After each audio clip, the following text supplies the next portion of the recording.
조금 있으면 8월 15일 이 광복절을 앞두고 있습니다. 79주년 광복절인데, 이 광복절은 이 일제의 지하에서 통치에서 벗어나 자유를 얻은 귀한 날이고, 또 이 독립국가로 다시 세워진 귀한 날입니다. 이 광복절에서 우리가 알 수 있는 게 뭡니까? 힘이 없으면 지배를 당한다라는 거예요. 힘이 굉장히 중요합니다. 따라합니다. 힘이 없으면 지배당한다. 제가 LA에서 플로를 다닐 때 그 UCLA 그 교수님이 이 제라드 다이아몬드라고 하는 이 교수님이 이제 강의를 하러 왔는데, 이분이 쓴 책이 참 특이하더라고요. 그 플리처상을 받았는데, 이 책 이름이 총균쇠라고 하는 이 책입니다. 이 총이라는 게 뭐죠? 총은 무기를 의미합니다. 그리고 균이라고 하는 것은 이런 바이러스, 병균, 그런 걸 의미하고, 이 쇠라고 하는 건 스틸, 금속, 이런 것을 의미하는데, 이분이 책을 쓰면서 연구하는데 그 역사에 나타나는 그 나라의 그 흥망성쇠를 보는데, 바로 이 나라가 총균쇠, 이것이 가지고 있는 나라들은 다른 나라를 지배하고 통치하고 다스리지만은, 바로 이런 것들이 준비가 되어지지 않는 나라들은 이 지배를 당한다라는 거예요. 바로 이 나라를 빼앗기게 되어지고 나라가 망하게 되어지다라는 거죠.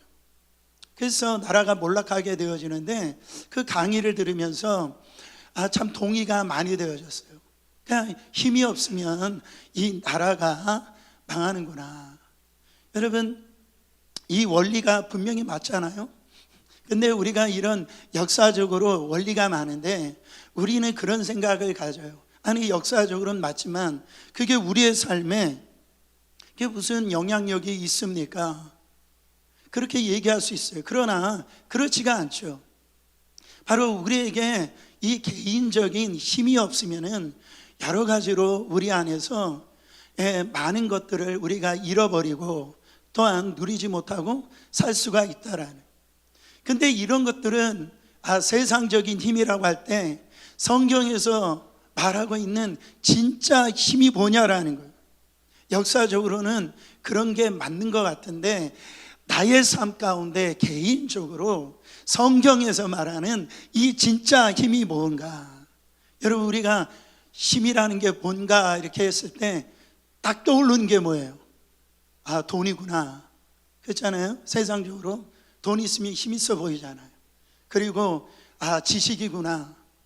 어떤 사람이 지식이 많으면은 뭔가 있어 보이잖아요. 뭐 명예구나.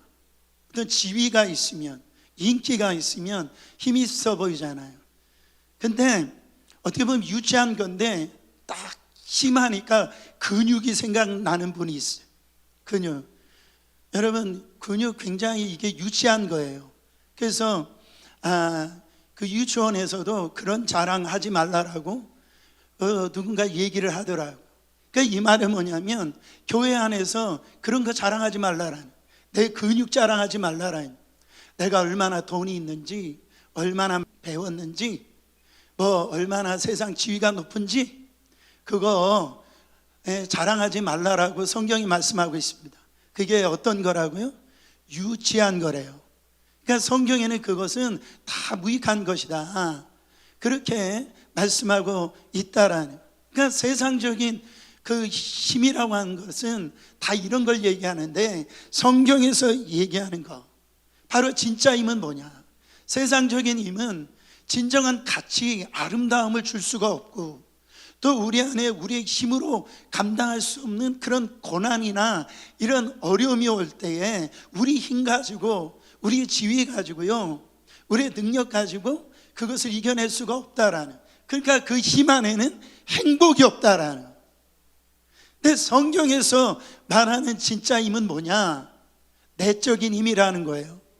영적인 힘이라는 거예요. 영혼의 힘이라는 거예요. 성경에서 말하는 것이 그것이 바로 진정한 우리에게 가치를 주고 아름다움을 주고 그것이 진짜 행복을 주더라는 거예요. 사랑하는 성도 여러분, 중요한 것은 힘이라는 거죠. 그것이 우리의 삶에 정말 아름답게 만들고 가치 있게 만든다라는. 여러분, 교회에서 많이 쓰이는 말 중에 하나가 온유함입니다. 그 온유함. 여러분, 온유함이 뭐예요? 온유함 얘기하면 우리는 그렇게 생각합니다. 참는 거, 참고 인내하는 거. 그래가지고 그거를 온유함이다 이렇게 또 막 해가지고 화 안 내는 거, 그걸 온유함이라고 생각해요. 그래가지고 이 온유함 사람의 이 부분을 얘기할 때 굉장히 연약한 것으로 우리가 착각할 때가 있어요. 근데 여러분, 이 온유함이라는 것은 무작정 참는 것을 의미하는 게 아닙니다. 이 온유함이라고 하는 것은 내게 힘이 있는데 그것이 통제된 힘, 그것을 온유함이라고 그래요. 그러니까 이거를 컨트롤된 그 파워라는 거예요. 그러니까 그런 힘이 있어요. 누가 보더라도 저 사람에게는 저 힘이 있어요. 근데 그것이 컨트롤이 되어지는 그 파워, 그게 온유함이라는 거죠. 여러분, 이 성경에서 이 온유함이라고 하는 이 컨트롤드 파워라고 할 때 컨트롤드의 액센트가 있을까요? 아니면은 파워의 액센트가 있을까요? 원어적으로 보면 우리는 생각할 때 이 컨트롤에 액센트가 있다라고 생각해요. 근데 원어적으로 보면 이 액센트는 이 파워에 있어요. 그게 무슨 말이에요? 힘이 있어야 컨트롤이 되는 거예요. 힘이 있어야 이거를 다스릴 수 있는 거예요. 힘이 없으면은요, 컨트롤 할 수가 없어요. 다스릴 수가 없어요. 여러분, 정말 많은 사람들이 온유하면은 이런 절제, 이 컨트롤이 있다라고 생각해요. 근데 힘이 없으면은 이 절제가 안 된다니까요. 컨트롤이 안 된다라는. 그래서 우리가 온유와 약함을 갖다가 헷갈리면 안 돼요. 온유라고 하는 것은 나에게 힘이 있는 것을 전제로 합니다. 어떤 힘? 내적인 힘, 영적인 힘, 그것을 의미한다고요. 여러분, 교회에 상처받은 사람이 얼마나 많은지 몰라요. 근데 제가 목회하면서 신기한 건 뭐냐면 상처를 준 사람 한 사람도 없대요. 너무 신기한 거예요. 여러분들 중에 내가 누군가의 상처를 줬다고 하는 사람 손 들어보세요. 보세요, 아무도 없잖아요. 근데 신기하게도 교회 안에서 상처받은 사람 너무나 많아. 이게 어떻게 된 일이에요? 여러분 상처 안 받을 방법을 제가 알려드릴게요. 어떻게 하면 상처를 안 받아요? 상처를 내가 허락하지 않으면 안 받아요.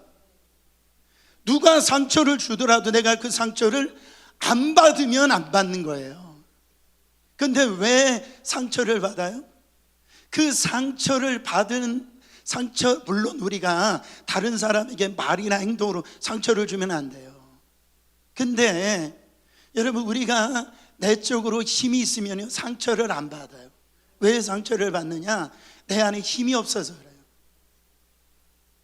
내 안에 그 영적으로 병들어 있어서 그래요. 강하지 못해서 그렇단 말이에요. 누군가 이 말하든 저런 눈빛을 하든 내 안에 힘이 있잖아요.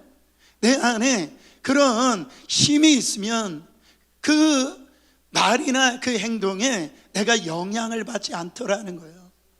그래서 우리 안에 여러분, 이 힘이 굉장히 중요합니다. 성경은요, 절대 힘을 무시하지 않아요.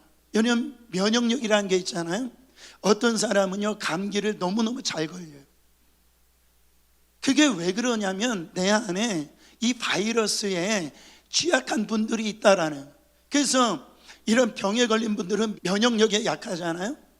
그래서 똑같은 환경인데 어떤 사람은 그 감기에 걸리는가 하면 어떤 사람들은 걸리지를 않아요. 그 이유가 뭡니까? 내 안에 그런 힘이 있기 때문에 그래요. 병을 이겨낼 수 있는 그 면역력이 내 안에 있기 때문에 여러분 걸리지를 않더라는 거예요. 사랑하는 성도 여러분, 그리스도인들은 무조건 참고 인내하고 그렇게 해라고 해서 그 인내가 되어져요? 인내가 안 되어지는 거예요. 그런 것은 다 율법주의 신앙입니다.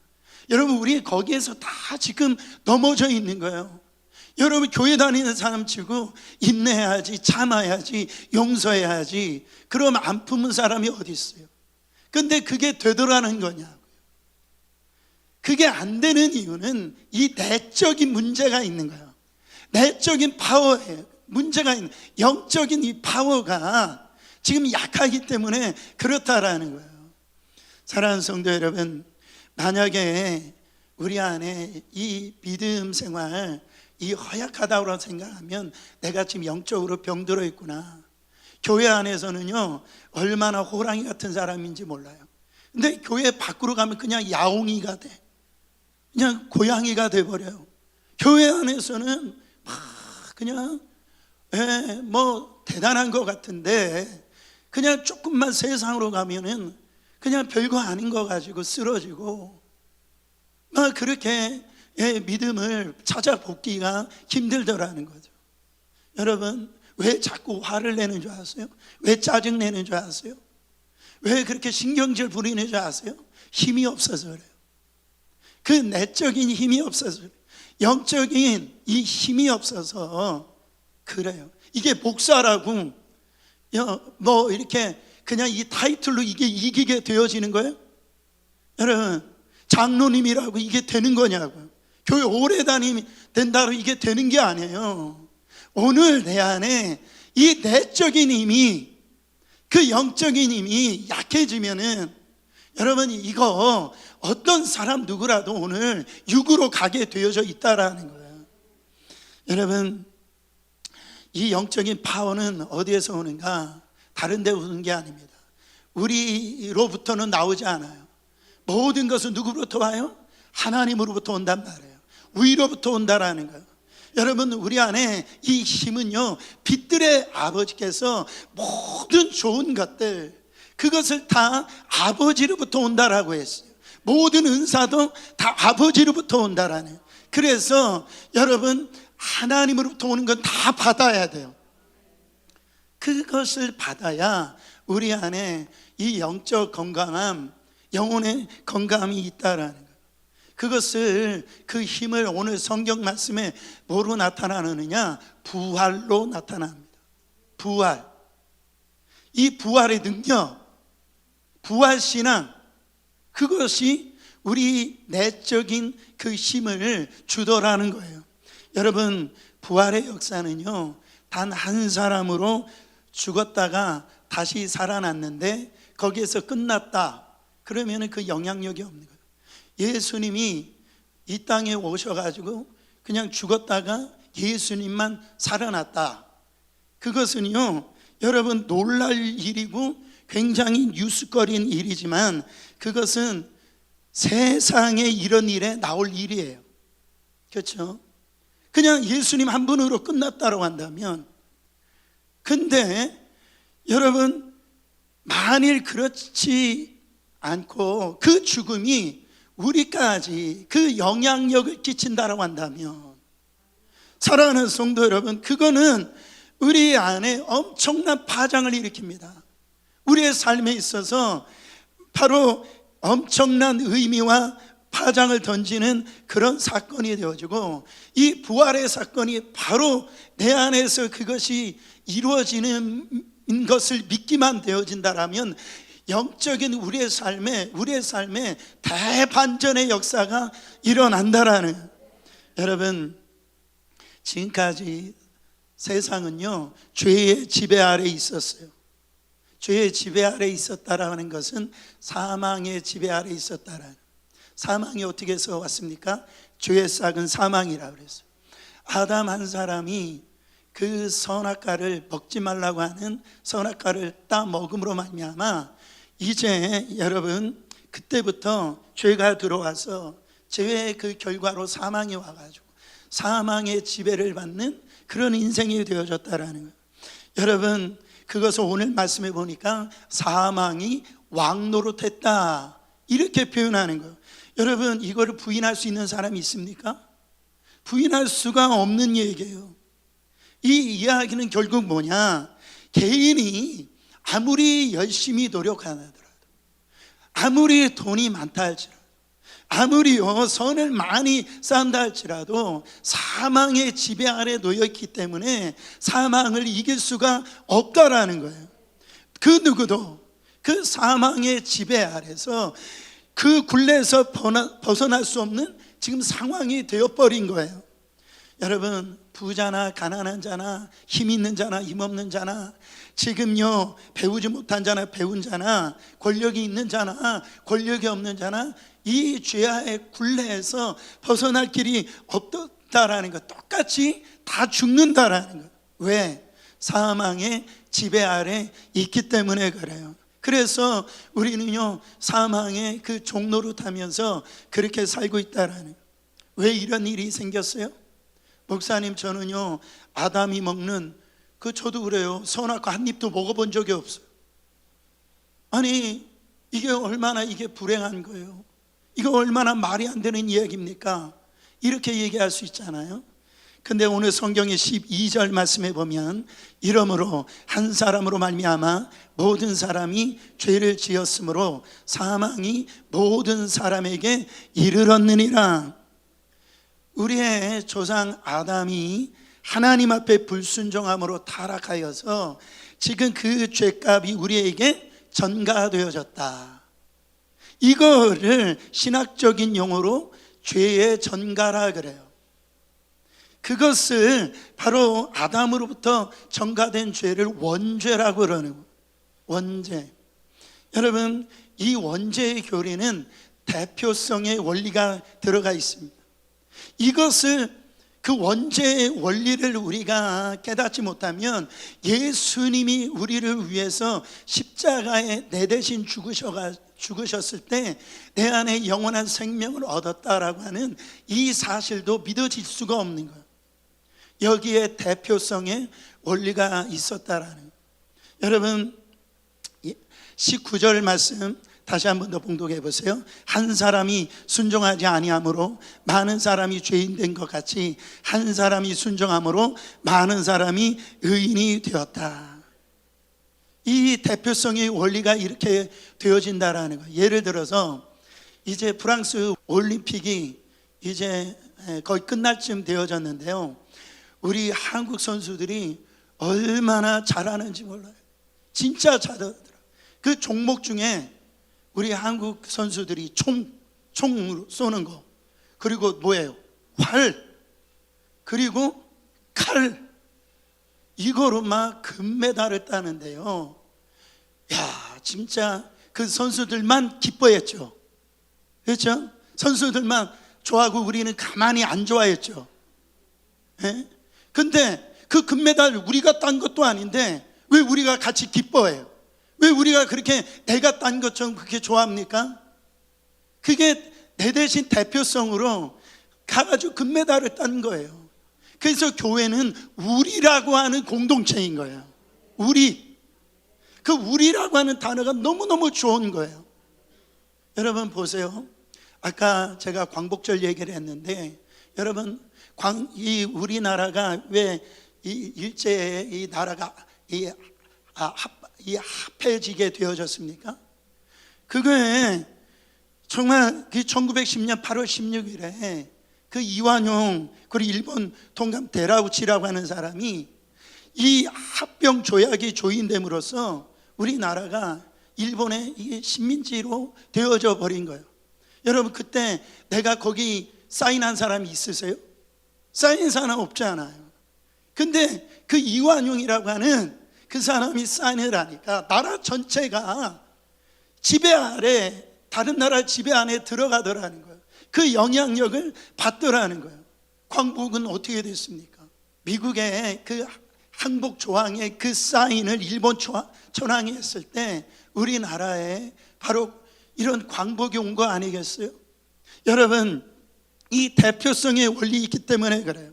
이 대표성의 원리는 원죄에서만 뿐만 아니라 그 이외에도 성경에서 많이 발견할 수 있습니다.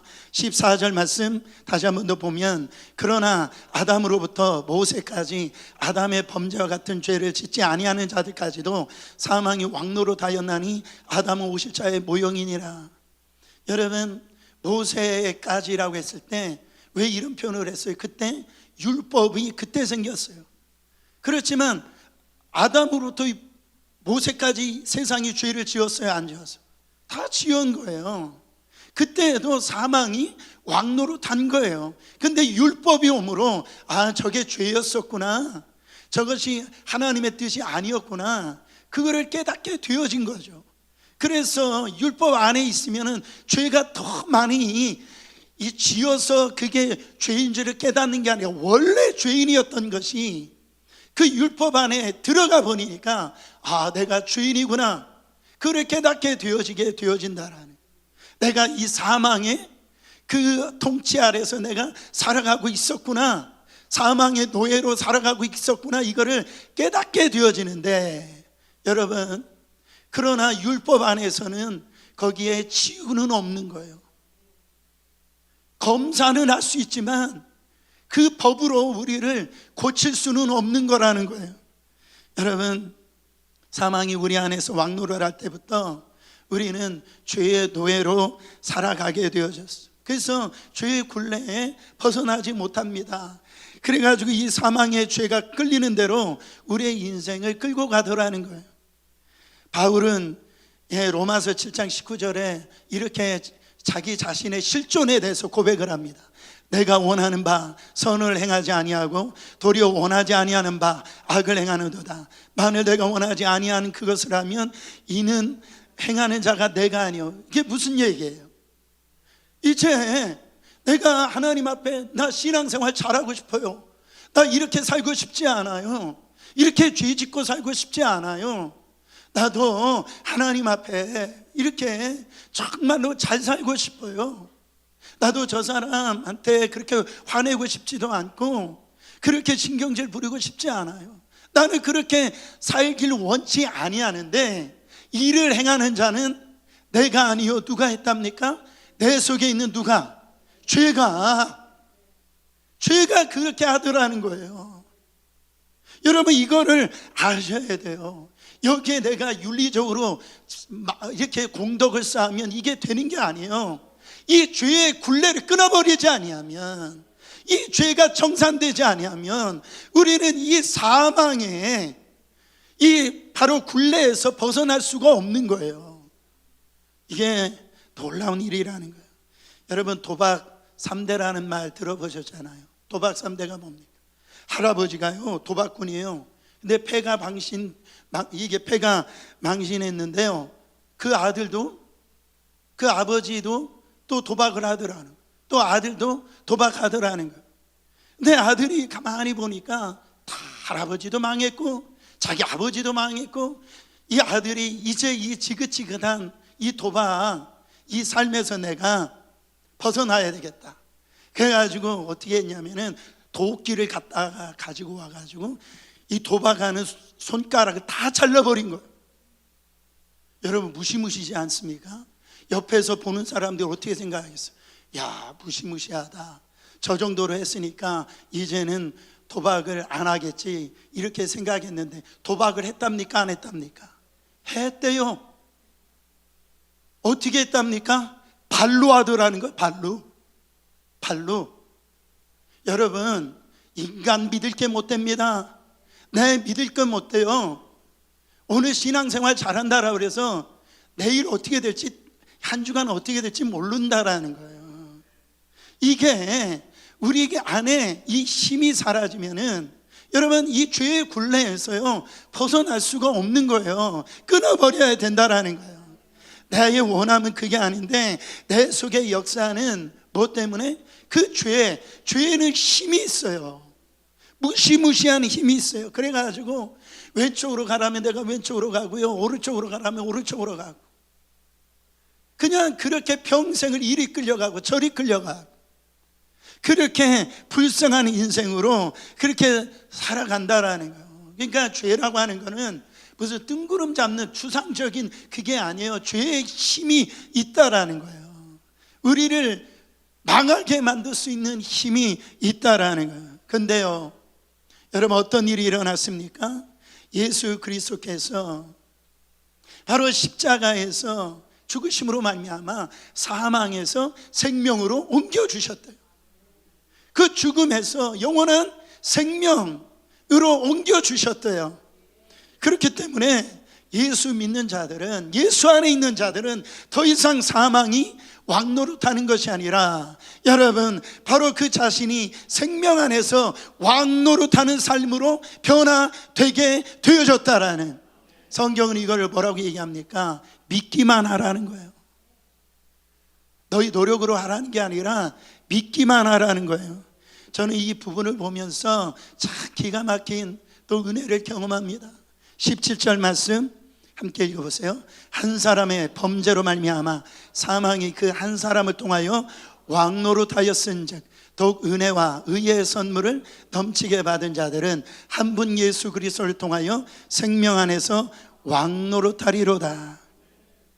여러분, 예수 믿기 전에 사망의 그 왕노릇하는 가운데서, 그 사망의 지배 아래서 살았다고 하는데, 이제는 부활하신 예수 그리스도를 여러분 믿음으로 영적인 이제 뭐가 바뀌어졌어요? 통치권이 바뀌어졌다. 통치권이. 근데 여기에 보면은 이전에 사망의 왕노릇한 그런 삶이었다가 예수 그리스도를 믿음으로 여러분 영적 통치가 바뀌었다라고 한다면, 여러분 표현이 이제부터는 사망이 왕노릇하는 삶이 아닌 예수 그리스도가 왕노릇하는 삶이 되었다, 이렇게 말할 줄 알았는데, 성경의 표현은 뭐라고 얘기합니까? 우리가 왕노릇하리로다. 어디 안에서? 예수 그리스도 안에서 우리가 왕노릇하리로다. 그게 뭐예요? 우리가 왕이라는 얘기예요. 예수 안에서 우리가 왕이라는, 이것처럼 기가 막힌 표현이 어디 있어요? 여러분, 예수 믿으면 우리는 이제 왕 같은 자들이 된 거예요. 이제는 신분의 변화가 노예에서 왕으로 옮겨졌다라는 거예요. 그래서 우리는 왕으로 사셔야 된다라는 거예요. 여러분 믿으십니까? 우리 주님께서 활짝 열어놓으신 이 부활의 역사 가운데 우리는요, 이제는 그 생명 안으로 들어가기 때문에 이제는 사망이 왕이 아니라 우리는 바로 하나님 예수 그리스도로 부활을 통하여 이제는 이 왕의 자리로 우리를 세워 신분의 변화로 헤어 주셨다라는. 제가 이번에 신학교에서 강의를 들었는데, 그때 이 구약 신학을 가르친 교수님이 잘 가르치는데 제가 은혜가 너무 되는 거예요. 여러분, 성경에 보면 우리를 누구의 형상대로 지으셨다고요? 하나님의 형상대로 우리를 지으셨습니다. 할렐루야. 근데 이 하나님의 형상, 즉 신의 형상은 고대 근동 지역에서는 바로 이 신의 형상이라고 얘기할 땐 무조건 왕을 가리킨다라는, 그러니까 왕에게만 이 신의 형상이라는 단어를 쓴다라는 거예요. 그러니까 여러분, 하나님이 우리를 하나님의 형상대로 지었다라고 하는 것은 뭐예요? 왕의 자녀로 우리를 만드셨다라는 거예요. 그래서 창세기 1장에 28절에 보면 우리가 세상에서 어떻게 살아합니까? 세상을 정복하고 세상을 다스리고 통치하고 살아라, 그렇게 말씀한 건 뭐예요? 우리가 하나님의 형상으로 만들어졌다라는 것은 그렇게 세상에서 사망의 지배를 받고 사망의 통치를 받고 사망이 이끄는 대로 사는 삶이 아니라, 이제 너희들은 왕이기에 이 왕 같은 삶을 살아가는 것이 바로 하나님이 지어주신 목적이라는 거예요. 사랑하는 성도 여러분, 근데 안타깝게도 우리가 예수의 피로 말미암아 구속함을 받아 하나님의 자녀가 됐다라고 그렇게 믿었다라고 하는데, 사망 가운데 놓여 있는 성도들이 너무나 많이 있어요. 이게 다 누구의 역사입니까? 마귀의 역사예요. 마귀의 역사예요. 우리를 믿지 못하게 만드는 거예요. 그래서 요한일서 3장 8절 말씀 보세요. 하나님께로부터 난 자마다 죄를 짓지 아니하나니 이는 하나님의 씨가 그의 속에 거함이요 그도 범죄하지 못할 것은 하나님께로부터 남이라. 여러분, 하나님께로 난 자들이 죄를 지을 수 있어요, 없어요? 있어요. 있는데 이 표현이 뭡니까? 그 하나님의 씨, 나중에 이거를 하나님의 의라고 하는데, 여러분, 그 씨 안에, 그 의 안에 뭐가 들어있어요? 생명이 들어가 있어요. 죄를 이길 수 있는 생명이 그 씨앗 안에 들어가 있다라는 거예요. 그래가지고 여러분, 하나님 안에 속하게 만든다라는 거죠.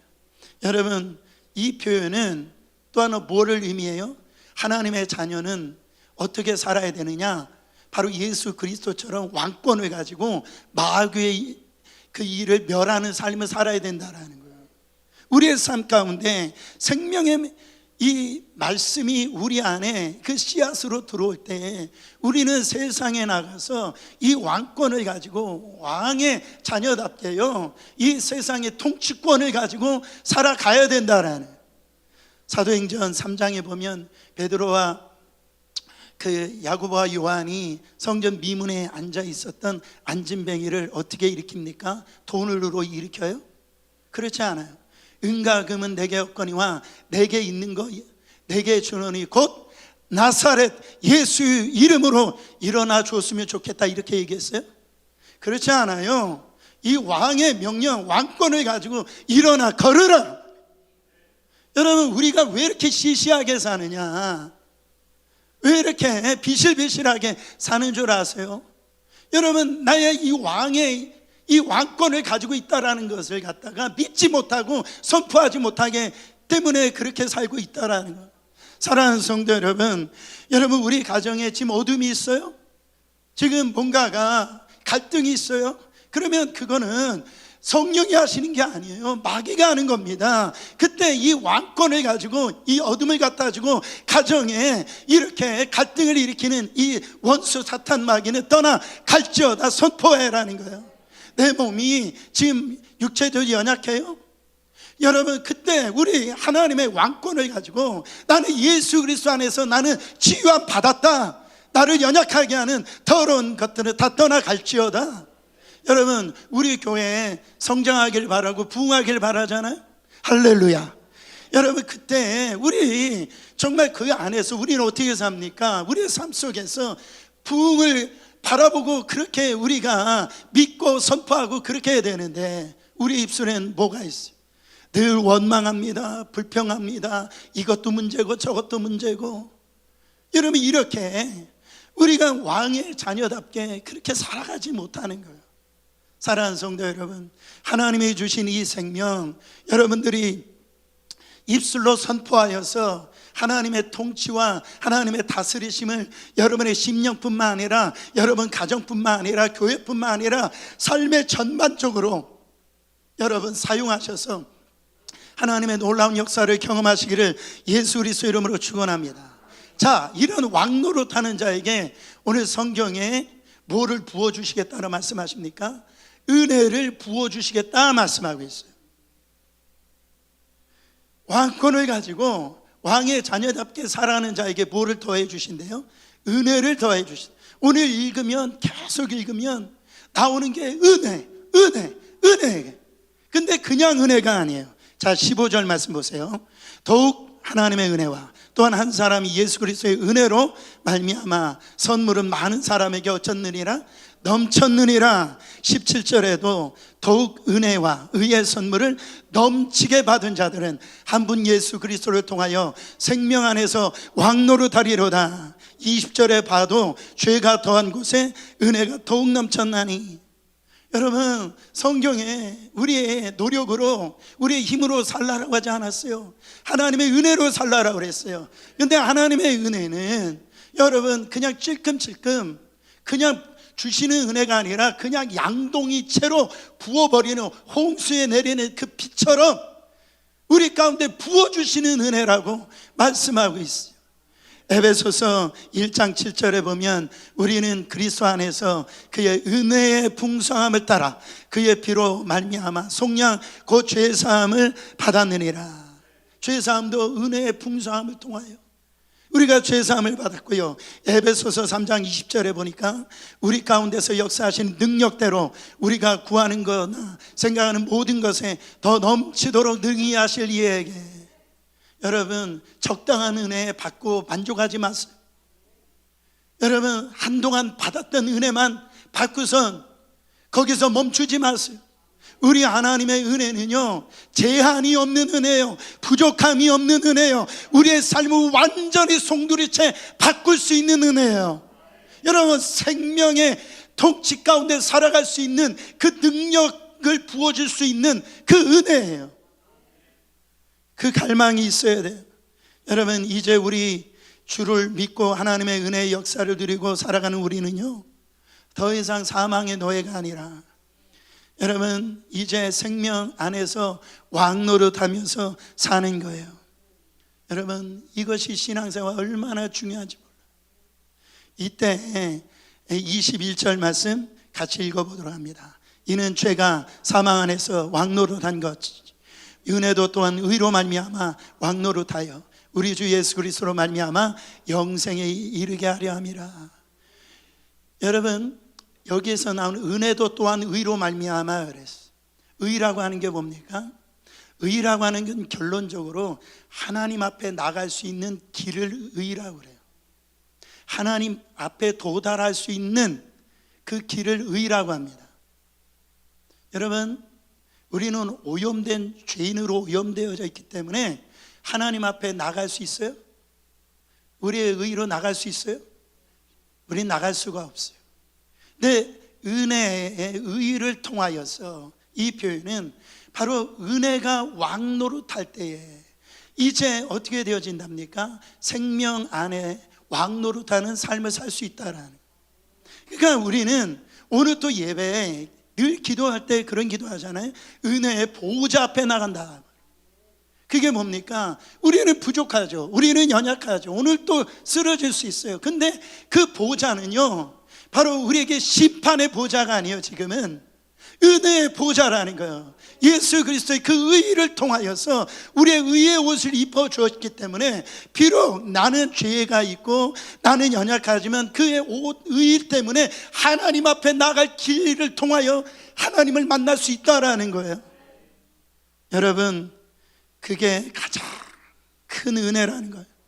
그 생명 안에서 왕노릇하며 지배받는 자들에게 나타나는 두 가지 특징이 있습니다. 첫 번째, 아주 중요한 특징은 뭐냐면 두려움을 이기고 벗어나는 삶을 삽니다.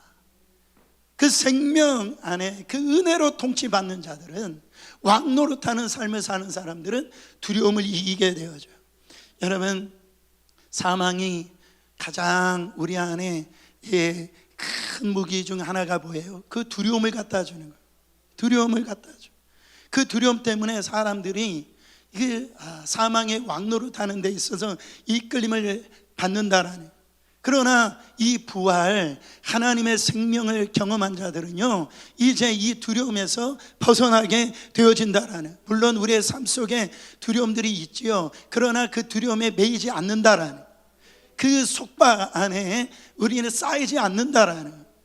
여러분, 사람들이요, 쓸 수 있는 말 중에 제가 볼 때 제일 비장하고 어떻게 보면 강력하기도 하고 어떻게 보면 그 얘기를 들어보면 멋있기도 한 말이 있어요. 그게 뭐냐면 죽기밖에 더 하겠어? 이 표현이에요. 죽기밖에 더 하겠어. 뭔가 비장하게 보이고 뭔가 대단하게 보이고 그러잖아요. 여러분, 제가 볼 때 이것보다 더 멋있는 말이 있습니다. 생명 안에 거하 있는 자들이 하는 멋있는 말이 있어요. 그게 뭐예요? 나는 죽었다라는 거. 그러면 세상 사람들이 그러면 왜 이렇게 살아있어? 나는 예수 그리스도로 말미암아 다시 살아났다라. 여러분, 이게 단순한 것 같지만은 이것처럼 멋있는 말이 어디 있어요? 우리 안에 이 힘이 바로 그냥 죽음 그 자체로 끝나는 거는요, 그 아무것도 아닌 거예요. 내가 절망 속에서 끝나, 내가 이런 죄 가운데서 끝나, 내가 이런 상황 가운데 있어서 그냥 사망 가운데서 그늘 안에서 그냥 신음하고 있어. 그거 복음아닙니다. 예수 안에 죽었으면 예수의 생명으로 다시 살아난다. 여러분, 이게 생명 안에서 왕노릇하는 사람들이에요. 두려움이 우리를 지배하지 못한다라는 거예요. 왜 우리가 두려움이 있어요? 바로 내가 이렇게 살지 않으면 난 망할 것 같으니까. 난 이렇게 하고 싶지 않은데 이렇게 안 하면은 내가 정말 뒤떨어질 것 같고 내가 행복하지 못할 것 같으니까. 이런 다 마귀에게 속는 거예요. 우리 안에, 바로 우리 안에 주시는 하나님의 그 생명은 모든 두려움에서 우리를 벗어나게 하고 해방시킨다라는. 두 번째, 생명 안에서 왕노릇한다라는 건 뭐냐면 바로 죄책감에서 해방된 삶을 산다라는. 생명 안에 들어가면요 더 이상 정죄함 받지 않아요. 우리의 부족함으로, 연약함으로 사람들이 우리를 손가락질할지 모르지만 내 안에 그 영의 생명 안으로 들어가면 나는 정죄함 당하지 않아요. 왜요? 로마서 8장 1절 2절입니다. 그러므로 이제 그리스도 예수 안에 있는 자에게는 결코 정죄함이 없나니 이는 그리스도 예수 안에 있는 생명의 성령의 법이 죄와 사망의 법에서 너를 해방하였습니다. 그러니까 우리 안에 가장 축복 중에 은혜는 무슨 은혜냐? 칭의라고 하는 은혜예요. 그러니까 여러분, 예수 그리스도 안에서 나를 거룩하지 않지만 거룩하게 보신다라는, 나를 의롭게 보신다라는. 다른 사람의 눈은 우리를 정죄하고 사탄 마귀는 그 정죄로 네가 그래도 목사냐, 네가 그래도 장로냐, 네가 그래도 그렇게 오래 다녔다라고 하는데 그 모양 그 꼴이냐, 우리를 공격하지만 여러분, 예수 그리스도 안에서 이 십자가에서 죽고 그 부활을 경험한 사람들은 이제 그 정죄함에서 다 해방되어진다라는. 사랑하는 성도 여러분, 오늘 우리는요 그 생명 안에서 왕노릇하면서 살아야 돼요. 그러려면 하나님의 생명이 우리 안에 날마다 작용을 하셔야 됩니다. 그 생명의 작용을 누가 하고 있어요? 성령이 하고 계시는 거예요. 성령이 우리 가운데 하시는 일이 뭐냐면 네가 왕처럼 살 수 있도록 이 속에서 역사하시는 거예요. 너희 힘으로 그렇게 하지 말라라는 거예요. 그 주님의 주시는 그 생명의 역사로 여러분, 이 하나님의 그 놀라운 그 일들을 감당하라는 거예요. 오늘 우리 안에 그 은혜로 주신 그 은혜를 사모하시고 오늘부터 성령의 생명의 역사로 세상에서 주눅 들지 마시고 생명 안에서 왕노릇 하시면서 살아가시는 여러분 되시기를 축원합니다.